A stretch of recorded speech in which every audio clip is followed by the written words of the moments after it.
The most pressing issue in the food system, that's an extremely difficult question, to be honest, because to a certain extent I think the food system is completely broken. There's a complete divorce between food producers and what you end up on your plate. There's a gap between what's grown, what's produced. I think one of our major tasks is to try and join all those bits together. People don't even know where their food comes from largely at the moment.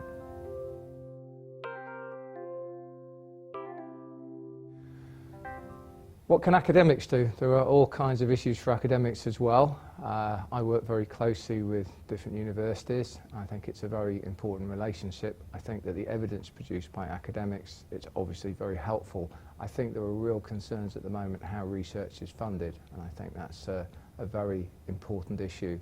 We have to be very careful in terms of declaring interest. We have to be careful about where money comes from, how that's shown, and whether that has any impact or any influence upon the research that's produced at the end.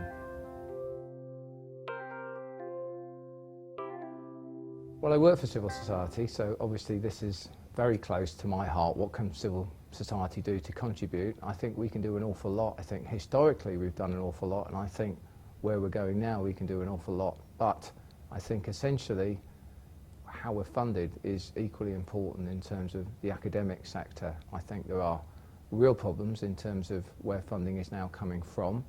I think in terms of doing food advocacy, which is something I believe in most strongly, it's very hard now to actually receive the resources to actually do that. And I think for civil society can actually be under attack in terms of what we do and the questions asked. So again, we have to be very transparent.